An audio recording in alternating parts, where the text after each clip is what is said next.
Don't you worry, the clip's about to begin, but don't forget to subscribe. Or else. Don't make me turn this website around. We have Min in California. So. How are you, Min? Oh, hello, Matt. Hello, Seth. I'm good, thank you. How are you? Well, good. You had a question for us. Yeah, so my question probably a little bit more, philosophically leaning because I'm an idiot in that department. You know it very well. So I want to ask you that you always say that you want to believe at many true things and few false things are possible, right? Correct. So do you think that the methods that lead to the right conclusion is also important as the right conclusion itself? The right methodology or the right epistemology is the most important part, because without that, you have no way of figuring out what's true or not. Yeah. So I would like to give you the example that you usually even see how you evaluate this. And I think about this, because I heard the concept reliabilism, like that not necessarily lead you to the right conclusion. So that's why I want to ask you. So I use the example of people are trapped in mind and they pray, right, to keep them in calm state so they consume less oxygen, and that's help their chance of survive higher. Sure. Well, so hang on just a second, man. For the people who aren't aware, I've said before that I can make the argument that prayer works.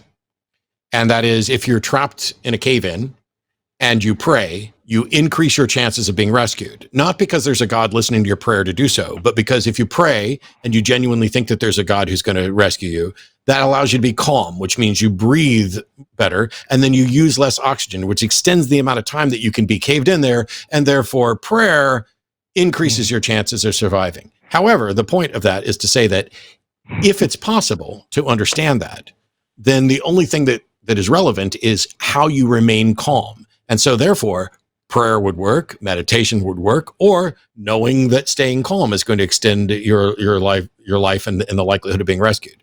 It's not an actual argument for prayer. If anything, it's an argument that, hey, what we really need is the truth. And if the truth is the reason someone is more likely to be rescued is because they remain calm, then there may be many paths to that calm, including prayer, whether or not there's a God. Right. Yeah, exactly. So that's why I want to ask you that. So the truth to enhance your survival when you trap in a mine is to maintain your calmness, to help your body preserve oxygen.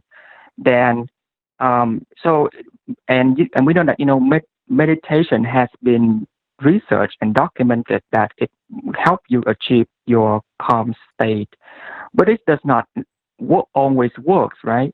And there is no evidence that if you invoke, let's say the God Krishna, or you can a spell, that it will help you keep a calm state either, because we cannot falsify those things. But the fact that people commit to that act will lead them to the state of being calm. So the method that people lead to the calmness may not be the correct one, but it leads to them the right conclusion. Okay. Then do you think that you're talking about two different things. Matter? You're talking about two different things. When you talk about the method for discovering truth, I'm talking about epistemology. Yeah. The fact that someone can pray and extend their life, the likelihood that or increase the likelihood they're going to be rescued, or meditate and increase the likelihood, doesn't mean that their method, because they achieve at the same, they arrive at the same goal, doesn't mean that their method did that. That's the whole point of the example, is that it doesn't matter whether it's their method or their motivation. Well, the method was prayer or meditation. It doesn't mean that prayer increased it. It was prayer resulted in calm, which increased it, and meditation resulted in calm, which increased it. I think I may take issue with this premise. There's an assumption that all the prayers in the mind are calming prayers. Quite often when people are in life and death or positions of crises, their prayers are manic and they are repetitive, which would cause you to consume more oxygen. There goes my dog. Sorry. Well, I'm only talking about those situations where they are praying with the understanding and expectation that God is going to rescue them, and this calms them. I was only talking. All right. Well, I don't mean to derail the train. So no, it's fine. So is that cleared up a little bit, Min? Yeah. So Matt, so then you think that if people believe that their prayer will help them, and you see that if it helps them, then do you think that you still want them to believe that it's them calming themselves? You think that you would let them be based on the wrong assumption on their end? Sure, but what we're talking about here, 100%, is Dumbo's magic feather. Dumbo, the feather did absolutely nothing, but because Dumbo believed it, it gave Dumbo the confidence to do that. That's exactly what we're talking about. And so what I'm saying is throw out the feather, throw out the prayer, throw out the meditation, and teach people what the actual truth is, that either you're able to do this or you're not, or that remaining calm is better or it's not. Okay, I see. Does that clear it up? All right, awesome. Yeah. Thank you. All right, thank you so much, man. Thank you, Seth. We'll talk to you later, man. Appreciate it. A psychiatrist, Dr. Andy Thompson, and I had an interesting conversation about the placebo effect, right? Someone's in the hospital and they have prayer and all of the accoutrements that come with prayer, time and attention and touch, etc. These are uniquely human moments that don't require prayer. But let's say that they are calming and they produce a positive physiological effect. Is there merit then to endorsing prayer as a kind of placebo? And we had this conversation. And, I think in my own mind, I still come back to, I just think that all of the benefits themselves don't require. Let me back up and say the benefits themselves are uniquely human. Perhaps let's say that, maybe if somebody was on their deathbed, the idea of an afterlife, paradise in heaven might calm them and give them relief. But do we really want to live in a world where we solve our problems by constructing fantasy answers and alternate realities instead of rooting ourselves in the real world? Especially when most of the things that these religious exercises provide are actually humanistic, human beings intervening for human beings. I don't know what your thoughts are on that, but the placebo thing is interesting to me because we know that to some extent it works, but that's the thing to look into because it shows the power of the human mind. Like weird medical thing. I have a number of weird medical things. The other day, like 2 days ago, I had some sort of infection, like at the gum line by a tooth, and it swelled up with this big abscess. It hurt. Oh my God, it hurt. Like I was on the phone with Kristen and I was just like, I just can't take it anymore. So I had to go out and I got some Ambisol and I got some medicine and some other stuff. And then it goes away and I'm fine. Now, I could claim that there was this miracle cure, or I could think that this particular thing I took did something to it, but I didn't take anything that was known to lower swelling or anything else. And so the more likely answer is that the human body, in much the same way that if you cut yourself, you can put pressure on and everything else, it will heal itself. We can recover from a number of things. And it's the sort of thing where it's almost like you could bottle a bunch of pills and label them placebo and just sell them to people. I mean, I think I heard Andy talk about this at one point when he was talking about the placebo effect, because we know it works. I can give you sugar pills, and I know that on some segment of the population, those sugar pills are going to cure whatever you had. And it's because human beings are incredibly resilient. It's just that we've got ourselves in a mindset in the modern world where we think, oh, you got sick, here's some medicine.